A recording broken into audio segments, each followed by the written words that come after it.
Hi everyone, I'm here at the Tokyo Marathon 2026 Expo.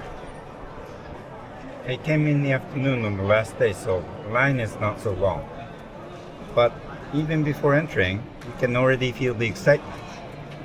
Runners from all over Japan and from around the world are here. For me, the Expo is always the moment when the race becomes real.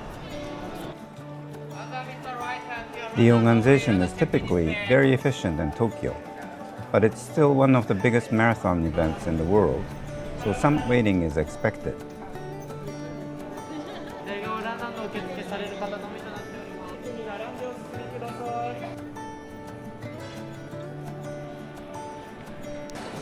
Here we are at the entrance gate of the Tokyo Marathon Expo 2026. This is where every runner must come to collect their athlete's bib. Without this, there's no race. Let's go inside and make it official. This is the bib pickup area. Everything is very well organized, as usual in Japan. You need your ID and registration QR code, and the process is quite smooth. And here it is, my official bib number for Tokyo Marathon 2026. Now it feels real. Many international runners come here not only for the race, but also to experience Japanese running culture. You can really feel how global this event has become. This area is always fun. Many brands, gear companies, nutrition products, and official merchandise. Even if you don't plan to buy anything, it's interesting to see what's new in the running world. And yes, it's very dangerous for your wallet. All set, bib collected, race pack ready. Now, the next time I see you, it will be race day. The real challenge begins in less than 24 hours. Time to rest, hydrate, and mentally prepare. See you at the start line. Since Shinjuku Station is always extremely crowded on race morning, I stuck to my plan and stopped at an early station to use the restroom.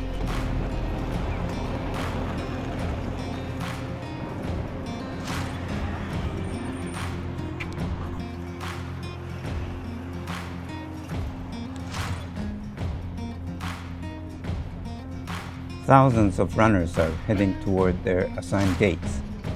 Everything is strictly organized by entry point. Tokyo Marathon is known for its structure and detailed rules. Good morning, it's race day. Today, I'll enter through gate 2, and my start block is D block. Even after running many marathons, the morning of race day always feels special. I already stopped at the station restroom just in case, but I'll probably line up again here. Better safe than sorry before 42.195 kilometers. Security at the gate was stricter than I expected. They carefully checked everyone's belongings.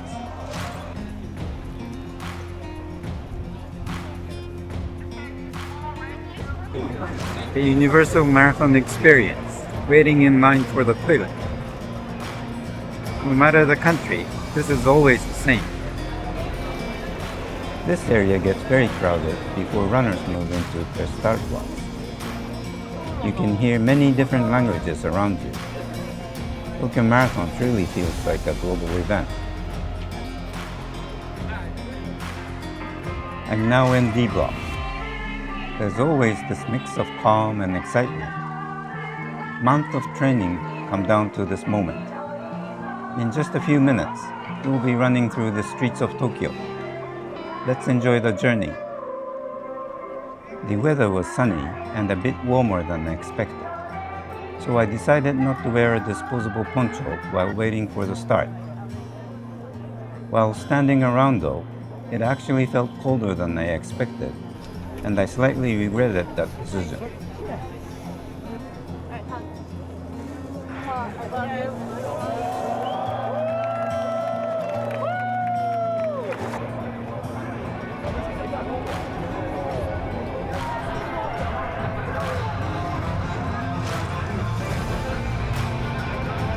At the start line, I wanted to wave to Governor Koike. I assumed the podium would be on the left side of the road, so I positioned myself near the left edge. But it turned out the podium was actually on the right side.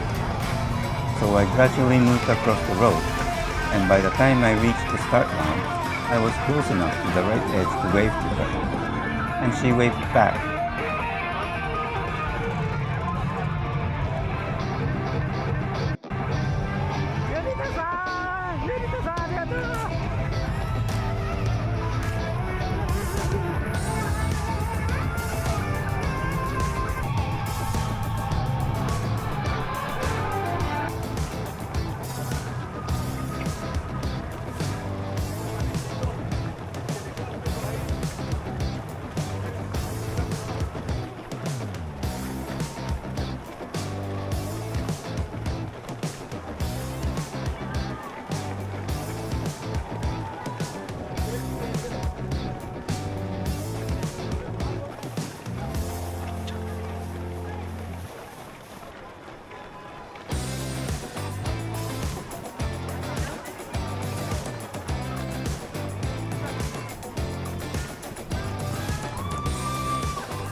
For the first part of my race, my main goal was to keep my pace slower than 5 minutes per kilometer and to land softly to avoid stressing my quadriceps. I looked around for runners moving at a similar pace so I could tuck in behind them, but I couldn't find anyone suitable. Eventually, I gave up and decided to control the pace myself.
Good luck with your knee. Thank you.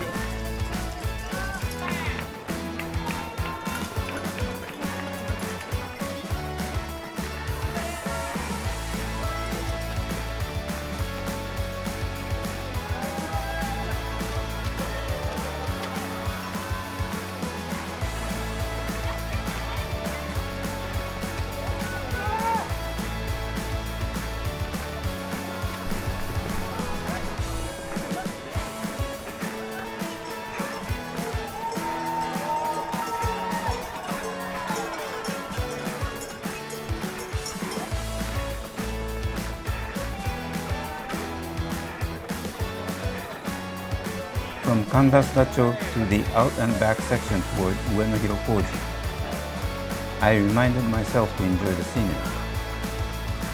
During my previous run here, I barely noticed Akihabara, but this time I made sure to really take in the electric town atmosphere. Interestingly, when you run through it, the area feels much shorter than when you walk through it.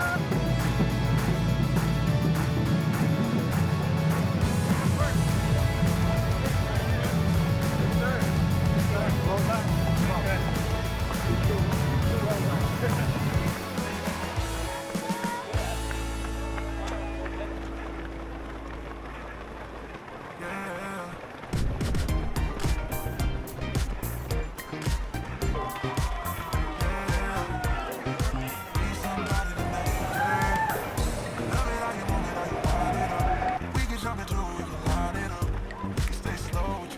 From Kanda to Nihonbashi, I also paid more attention this time.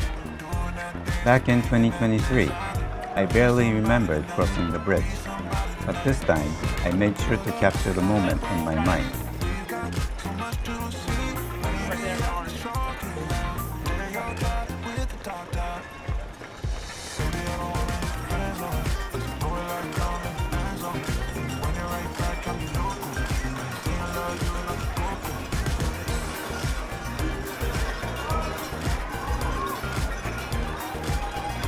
At the Nihonbashi intersection, I turned left and thought to myself, I'll be back here in about an hour and a half.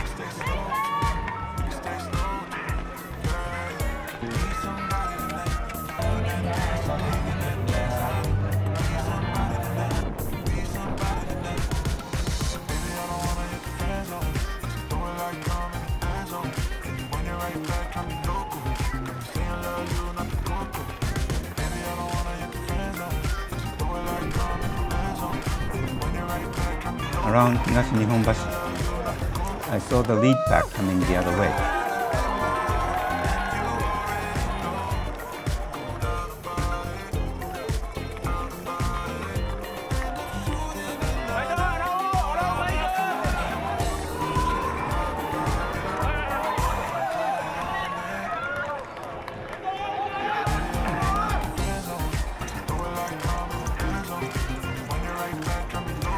The distance from there to Narimon in Asakusa felt longer than I expected.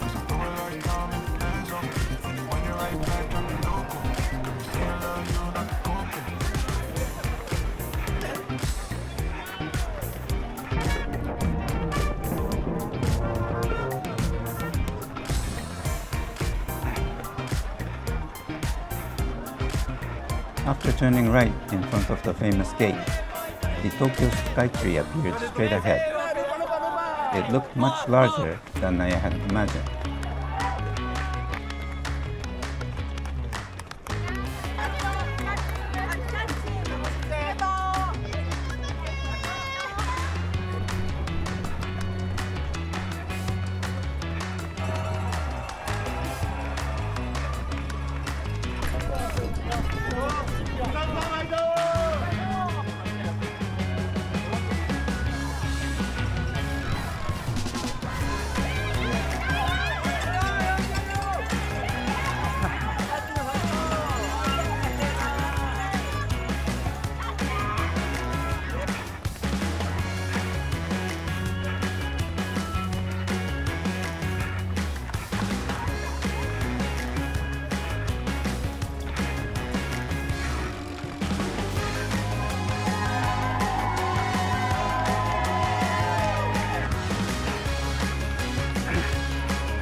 The section from Kuramae to Fukagawa was less interesting visually. It felt a bit monotonous. Increasing the risk of heat stroke.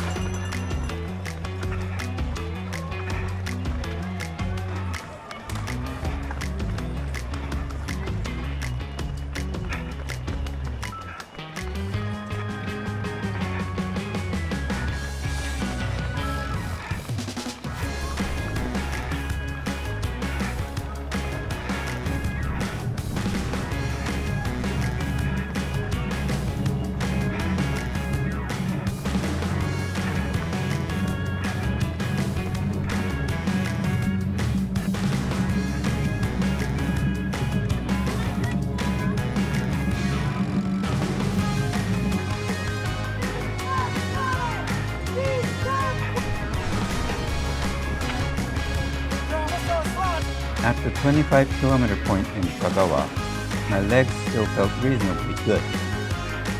In 2023, my quadriceps had already started hurting around here, but this time they seemed fine.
The bridge over the Sumida River, however, had small but noticeable climbs that were surprisingly tired.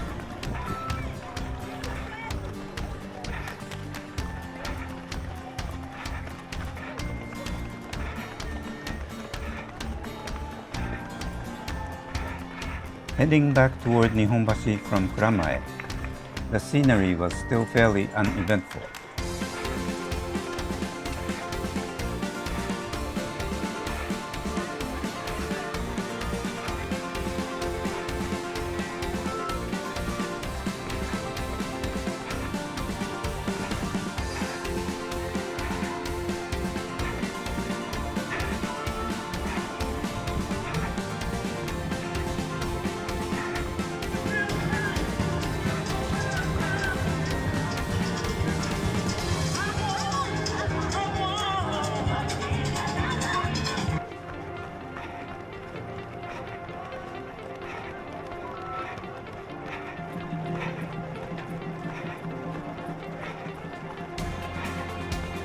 But when turning right at Kaebacho and seeing the building near Nihonbashi again, my mood lifted a little.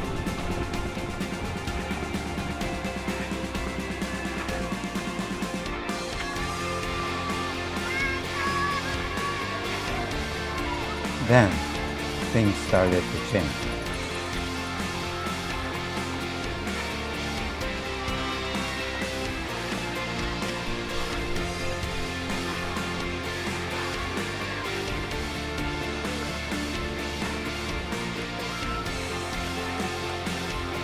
Once I entered Ginza, the crowds and atmosphere were fantastic, but my legs began to struggle. I started to feel the early signs of cramping. To prevent a full cramp, I slowed my pace significantly. I hoped to speed up again once the sensation disappeared, but it was difficult to get the pace back.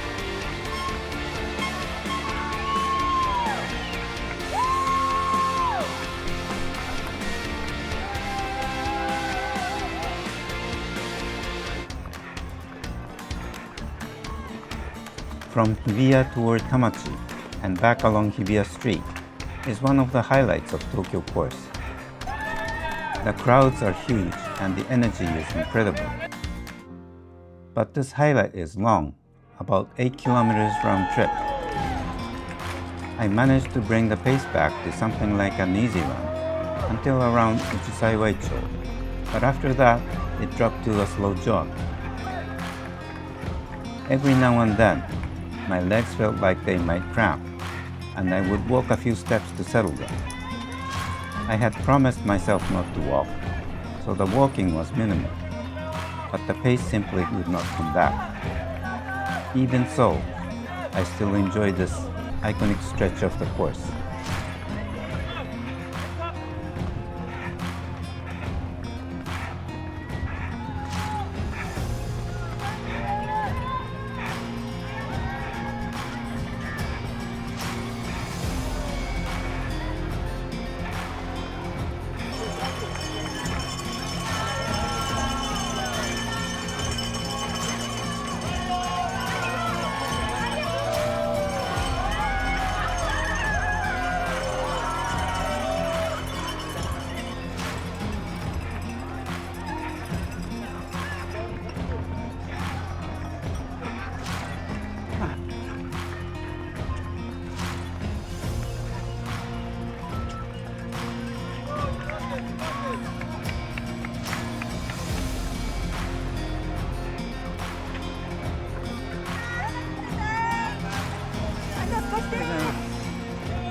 Finally, I returned to the Hibiya intersection and turned into Marunouchi Nakadori.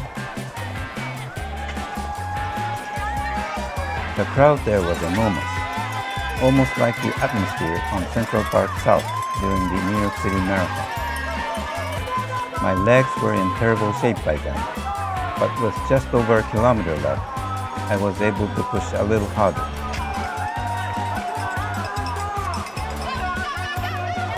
Still, the distance to Gyoko-dori felt surprisingly long. From Hibiya, it seemed much farther than I remembered.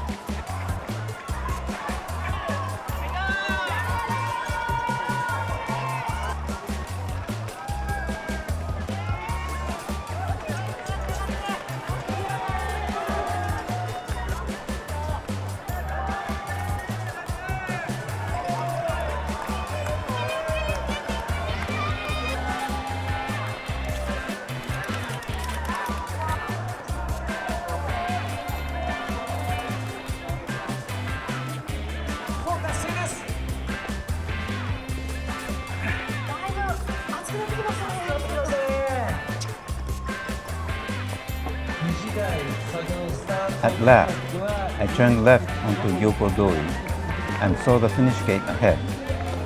That moment was incredibly satisfying.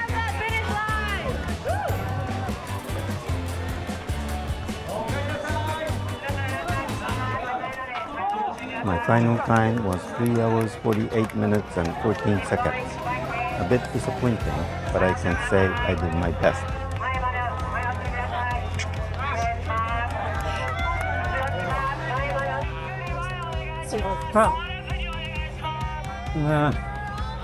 I didn't really it easy, unfortunately, but I enjoyed it. Crossing the finish line of Tokyo Marathon is always emotional.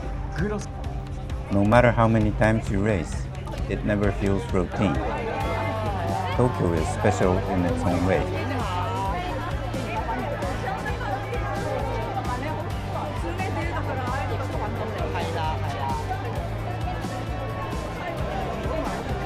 After finishing, I received my medal, a poncho, and several other souvenirs.